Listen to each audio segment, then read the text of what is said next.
Hello दोस्तों, एक बार फिर स्वागत है आपका हमारे चैनल पर। मेरा नाम है वरुण और हम बात कर रहे हैं इतिहास की। आधुनिक भारतीय इतिहास में हम अंग्रेजों की बहुत सारी चर्चाएं कर रहे हैं और इसी प्रणाली के तहत और इसी श्रृंखला में हम बात करने वाले हैं अंग्रेजों की जो भू राजस्व व्यवस्था थी, भू राजस्व नीति थी, उसके बारे में। समझ गए? तो ब्रिटिश भू राजस्व नीति हम यहाँ पे डिस्कस करने वाले हैं।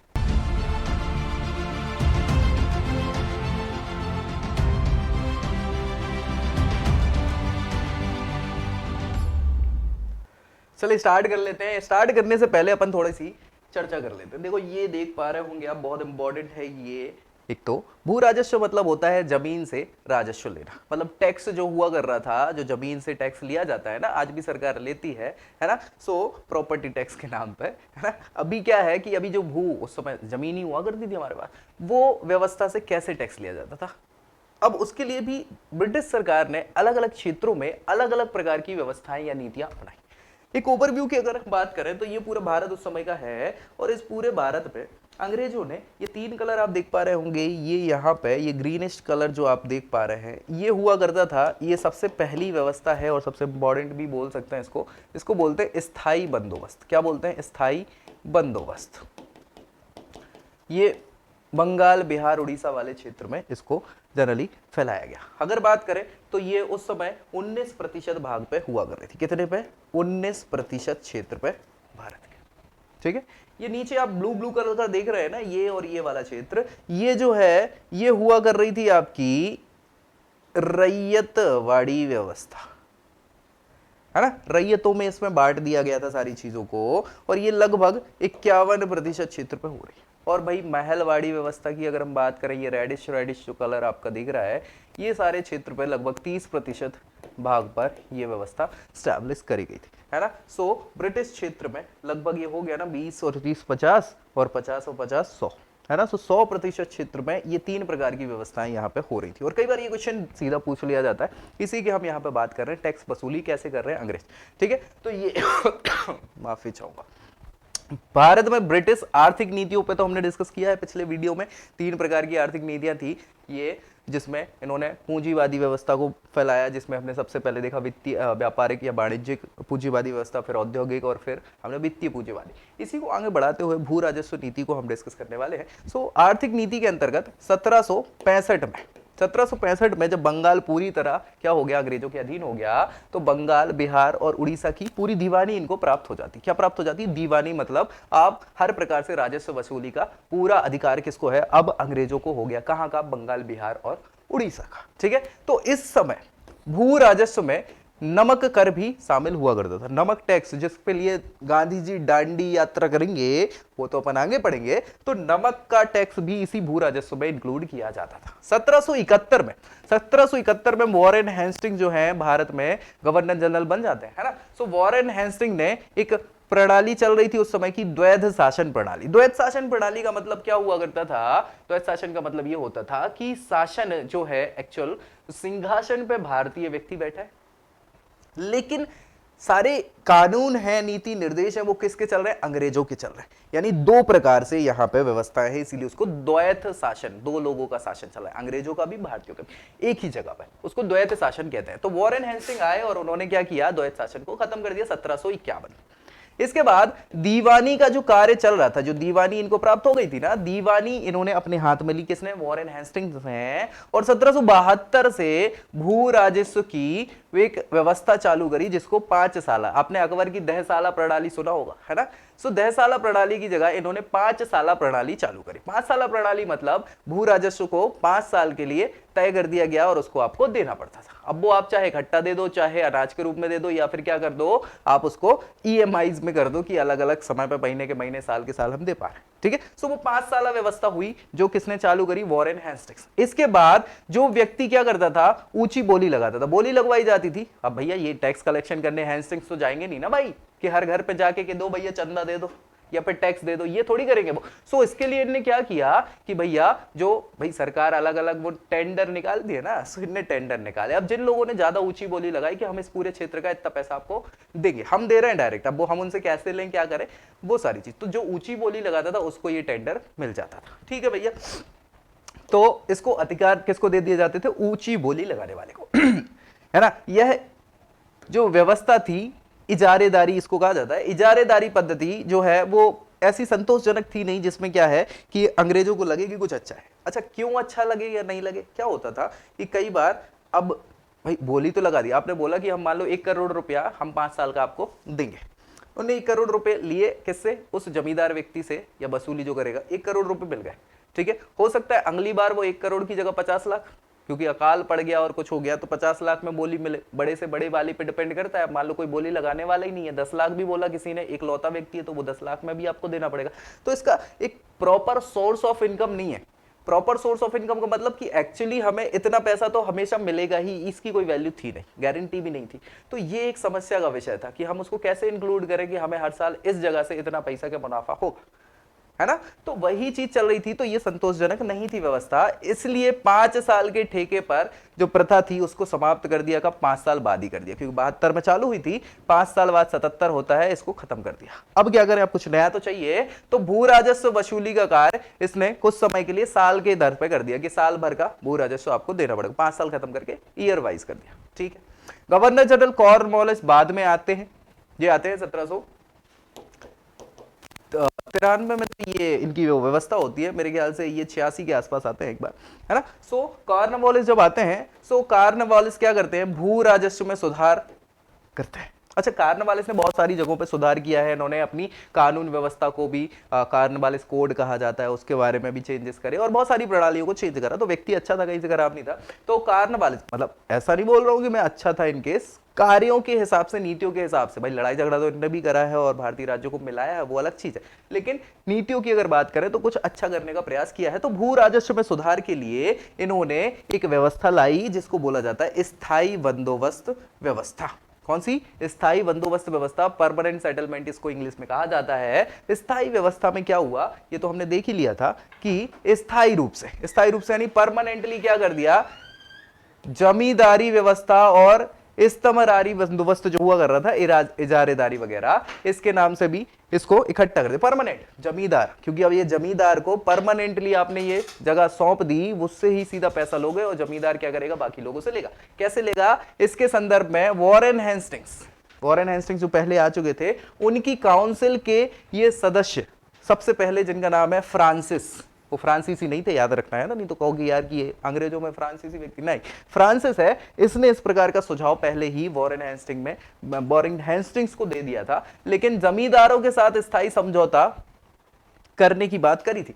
अब उसमें होता यह है कि यार वॉरेन हेस्टिंग्स थोड़े से कसमकस में थे कि नहीं यार ये फायदा होगा कि नहीं, जमींदार मानेंगे कि नहीं, और मानेंगे तो कैसा मानेंगे, उनसे लड़ाई झगड़ा तो नहीं करना पड़ेगा, नहीं दिया पैसा तो, ये सारी चीज। सो आगे चल के हेनरी पेटलू, ये एक विचारक हैं, उनने यह माना कि स्थायी बंदोबस्त क्या होगा, एक निश्चित हमें राजस्व की प्राप्ति उससे हो जाएगी, क्योंकि परमानेंटली हमें ये सारी चीजें मिल जाएंगी और इससे ब्रिटिशर्स को लाभ होगा। तो इस स्थिति को सोचते हुए विचारकों ने जब ये बताया तो भैया ठीक है, 1784 में पिट्स इंडिया एक्ट जब लाया गया, उसमें बंगाल में स्थायी बंदोबस्त करने को बोला गया, निर्देशित भी किया गया, और स्थायी बंदोबस्त लागू करने के पहले बहुत ज्यादा वाद विवाद की स्थिति बनी रही। बहुत सारे लोग चाह रहे थे कि हो, बहुत सारे लोग कह रहे थे कि नहीं हो, और सारी चीजें।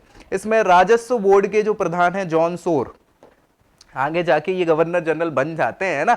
सो जॉन सोर, रिकॉर्ड कीपर जेम्स ग्रांट और कॉर्नवालिस, इन लोगों ने इसमें भाग लिया था राजस्व बोर्ड की इसमें। तो कॉर्नवालिस और जॉन सोर में मतभेद हो गए थे इस चीज को लेकर। जॉन सोर चाह रहे थे कि पहले क्या किया जाए, स्थायी बंदोबस्त करने से पहले इसको पहले हम क्या करें कि इसका परीक्षण कर ले, एक प्रकार से ट्रायल तो कर ले 1-2 साल का, अगर समझ में आती तो ठीक है, नहीं तो एक स्थायी कर दोगे तो समस्या हो जाएगी। तो जॉन सोर और कॉर्नवालिस चाह तो रहे थे कि हो, लेकिन बस थोड़ा सा वैचारिक मतभेद था, वो चाह रहे थे कि पहले ट्रायल हो, कॉर्नवालिस ने कहा जो होगा देखा जाएगा, कर देते। ठीक है, वही हुआ। ठीक है, कॉर्नवालिस गवर्नर जनरल है ना भाई, तो मानी जाएगी। तो विवाद का मुद्दा यह था कि जमींदारों को कर संग्रहकर्ता माना जाए या भूमि का स्वामी माना जाए। ठीक है, दूसरी चीज, राज्य को जो पैदावार है उसका कितना हिस्सा मिलना चाहिए, यह व्यवस्था कुछ वर्षों के लिए हो या स्थायी हो, इन सारे मुद्दों पे डिस्कस हुआ उन सारी चीजों में, और इसी चीज को लेकर थोड़ा सा विवाद चल रहा था, दोनों के मतभेद चल रहे थे। ठीक है, जमींदारों को कर संग्रहकर्ता और भूमि का स्वामी मानने के संदर्भ में जॉन सोर और जेम्स ग्रांट के विचार क्या हो गए, अलग हो गए। इसके अलावा जॉन सोर जमींदारों को भूमि का स्वामी स्वीकार करना चाह रहे थे कि भैया भूमि किसके है, जमींदारों की हो गई। लेकिन जेम्स ग्रांट बोल रहे थे कि भूमि का स्वामी सरकार को मानना चाहिए और जमींदार उसके क्या करेंगे, टैक्स कलेक्टर होंगे जो टैक्स को कलेक्ट करेंगे। अब नहीं मिल रहा विचार तो क्या कर सकते हैं। अच्छा, इन लोगों में भी लड़ाई हो रही है, देख रहे हो ना, अंग्रेज लोग हैं, फिर भी ये इनके वैचारिक मतभेद चल रहे हैं सारी चीज। साथ में फिर बाद में क्या हुआ, 90-91 में जो कर वसूला गया यानी लगभग 2,68,00,000 रुपए, उसे इसका क्या मान लिया, बेस प्राइस मान लिया। किसका, स्थायी बंदोबस्त में, कि अब हम क्या करेंगे कि इतना हमें बेस प्राइस मिलना ही चाहिए, इतना तो हमारा पास पैसा आना ही चाहिए निश्चित रूप से, ज्यादा आ जाए तो कोई दिक्कत नहीं, कम नहीं होना चाहिए। ठीक, तो 2,68,00,000 रुपए जो 90-91 में वसूली करी गई थी राजस्व की, उसको बेस प्राइस मान लिया, आधार स्वीकार कर लिया। और इस संदर्भ में कॉर्नवालिस जॉन सोर के विचार सहमत हो गए। स्थायी बंदोबस्त 90-91 में वसूल किए गए लगान के आधार पर किया गया। इन दोनों में इन सारी चीज पे डिस्कस चल रहा है। बंदोबस्त की अवधि के संदर्भ में अब यहाँ पे जॉन सोर और कॉर्नवालिस, इनके विचार अलग अलग थे। वही हमने बताया कि उनके हिसाब से 10 वर्ष की हो, किसके हिसाब से, जॉन सोर के हिसाब से, जबकि कॉर्नवालिस क्या कह रहे हैं कि हमेशा के लिए लागू कर दो। भाई क्या होगा, कम से कम 2 करोड़ रुपए तो आएगा। लेकिन जॉन सोर सोच रहे हैं कि नहीं, 10 साल बाद हो सकता है बढ़ जाए, तो उसको हम बेस बना देंगे। अब एक बार स्थायी कर दी तो हम 20 साल के लिए, 25 साल के लिए, फिर क्या ही है ना। तो वो सारे वैचारिक मतभेद थे। ये भैया कॉर्नवालिस से देख पा रहे होंगे आप। चलिए, स्थायी बंदोबस्त, कॉर्नवालिस 1790 में 10 वर्षीय लगान व्यवस्था लागू कर देते हैं और ये घोषणा कर देते हैं कि कोर्ट ऑफ डायरेक्टर से स्वीकृति प्राप्त होने पर इसे परमानेंट कर दिया जाएगा। स्वीकृति मिलने पर, मतलब कब मिली स्वीकृति, 22 मार्च 1793 को यह व्यवस्था स्थायी कर दी गई। और भू राजस्व की इसी व्यवस्था को क्या कहा जाता है, स्थायी बंदोबस्त कहा जाता है। इसमें क्या किया गया कि जमींदार और मध्यस्थों को भूमि का स्वामी बना दिया गया। मध्यस्थ मतलब जो टैक्स कलेक्टर है, चाहे वो जमींदार हो या बीच में कोई दूसरा व्यक्ति हो, उसको भी क्या बना दिया, जमीन का स्वामी बना दिया। और भू राजस्व का ये याद रखना 10/11 भाग, 10/11 भाग मतलब टोटल 11 भाग होंगे। उस 11 भाग में से 10 भाग किसको मिलेंगे, किसको मिलेंगे, वो मिलेंगे अंग्रेजों में राजस्व के रूप में। एक भाग किसको मिल जाएगा उसका, वो मिल जाएगा वो जमींदार को जिसने वो टैक्स कलेक्ट किया। ठीक है, तो 10/11 भाग को सरकार को और 1/11 भाग किसको मिलेगा, जमींदार को निश्चित कर दिया गया।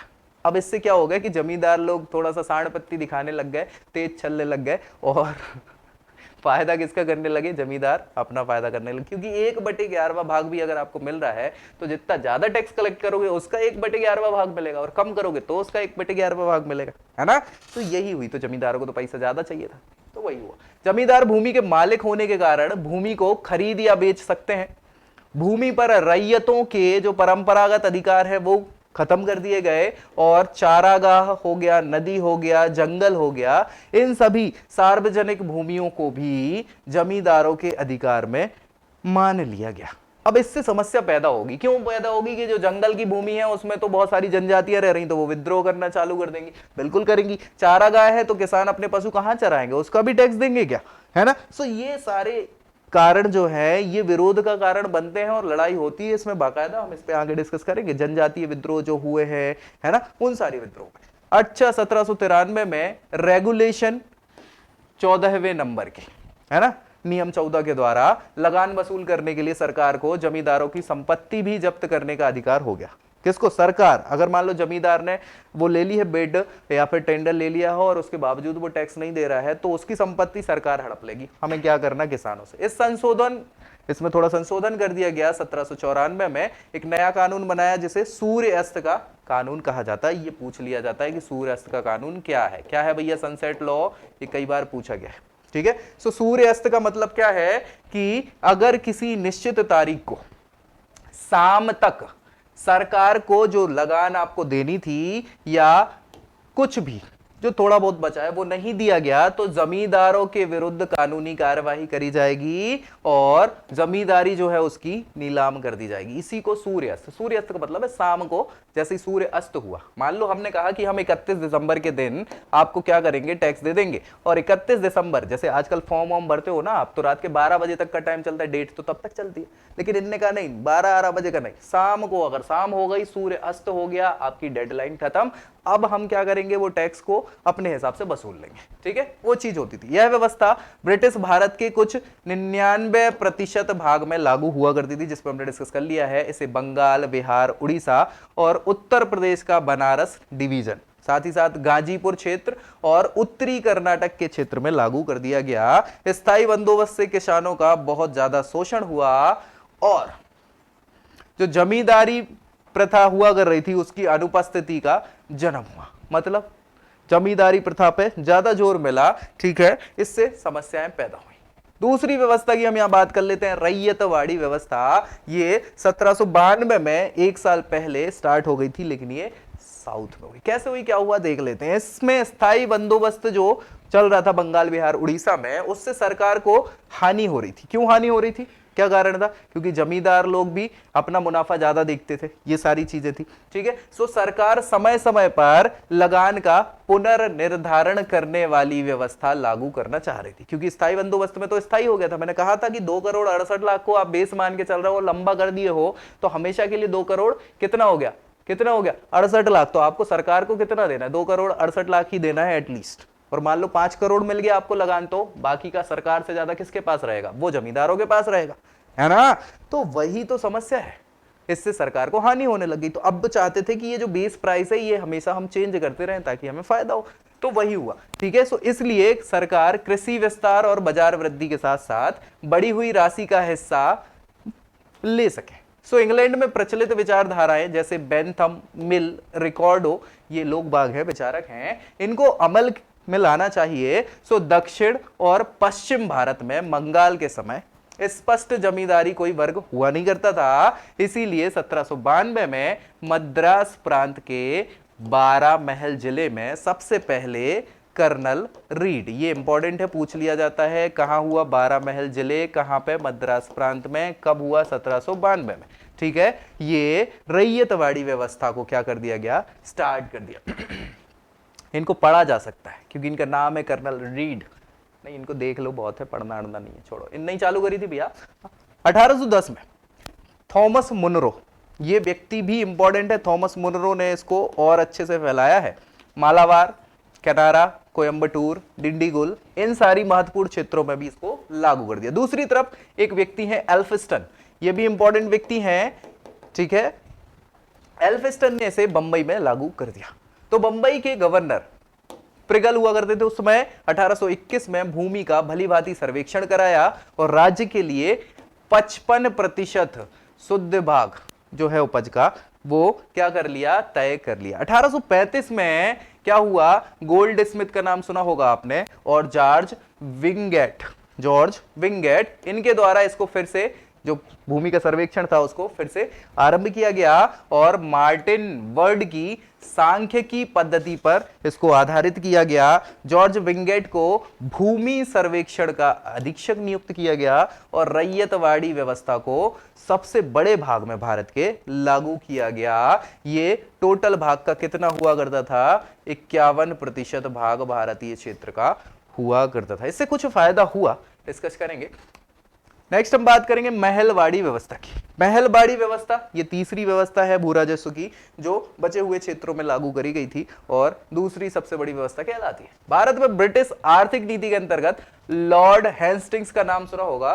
सो इन्होंने भू राजस्व की वसूली के लिए एक नई व्यवस्था को लागू करा है। किसने, लॉर्ड हेस्टिंग्स ने, जिसे महलवाड़ी व्यवस्था के नाम से जाना जाता है। 19वीं शताब्दी के पहले दशक में कंपनी के उत्तर पश्चिमी भारतीय क्षेत्र, उत्तर पश्चिमी समझ रहे हैं ना, वही वाले भारतीय क्षेत्रों में लगान बंदोबस्त का मुद्दा उठ चुका था और इसी पद्धति को महलवाड़ी पद्धति के रूप में जाना जाता है। अब कैसे हुआ, क्या हुआ, इसके जन्मदाता हॉल्ट मैकेंजी को माना जाता है और 1819 में, कब, 1819 में एक प्रतिवेदन में इस व्यवस्था का उन्होंने सूत्रपात किया, यानी इसकी जानकारी दी। 1822 में इसका रेगुलेशन किया गया और महलवाड़ी व्यवस्था को कानूनी रूप दे दिया गया। समझ पा रहे हैं भैया, ये है भैया हॉल्ट मैकेंजी, हॉल्ट मैकेंजी नाम देख पा रहे हैं, चलिए ठीक है। महलवाड़ी बंदोबस्त में क्या हुआ, भू राजस्व का निर्धारण महल या गांव के उत्पादन पर कर दिया गया। महल ही बोला जाता था उस समय गांव को। तो जो पूरे गांव में उत्पादन होगा उसका बस टैक्स लगेगा, अब वो कम हो ज्यादा हो तो उससे लोगों को भी फायदा होगा, ठीक है। और सभी कृषक भूस्वामियों के भू राजस्व का निर्धारण संयुक्त रूप से किया जाता था। लेकिन भू राजस्व की अदायगी कौन करेगा? जो कृषक वर्ग है, भूस्वामी है, वो ही करेंगे।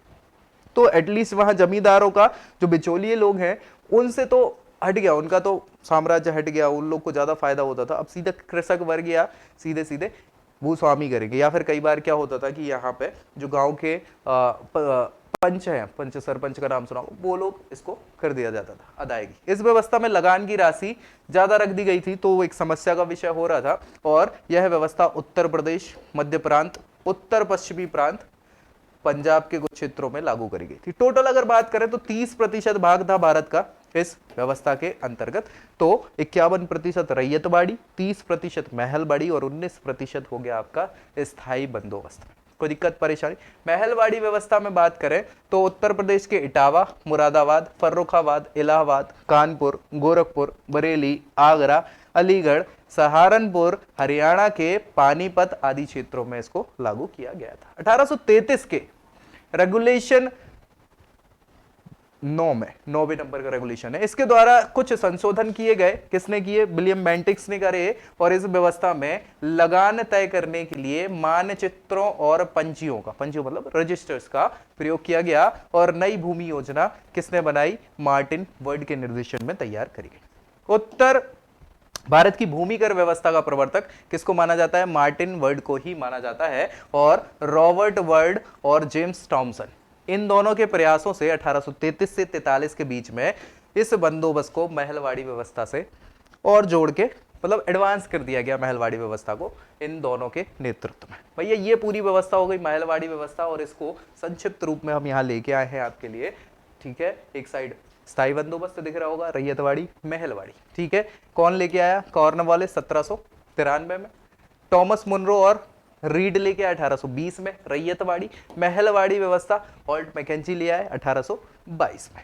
बंगाल, बिहार, उड़ीसा, उत्तर प्रदेश, बनारस, उत्तरी कर्नाटक में ये स्थायी बंदोबस्त। बंबई, मद्रास, असम में रैयतवाड़ी व्यवस्था।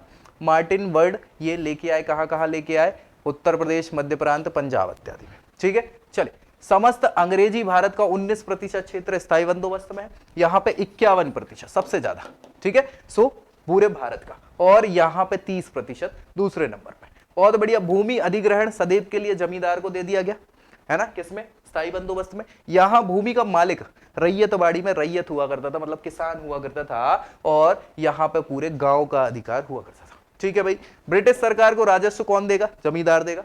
बहुत बढ़िया। ब्रिटिश सरकार को कौन देगा? जैसे जो मालिक है वही देगा ना भाई। यहाँ पे भूमि अधिग्रहण जमींदार को दे दिया तो वो पैसा देगा, यहाँ पे किसान को दे दिया तो वो पैसा देगा। और यहाँ पे कौन राजस्व देगा? गांव देगा, गांव के लोग, भूस्वामी देंगे, या फिर सरपंच देता था जनरली, ठीक है। पारंपरिक अर्थव्यवस्था का इससे विघटन हो गया और कृषि में ठहराव और अवनति हुई, ये सारी चीजें हुई।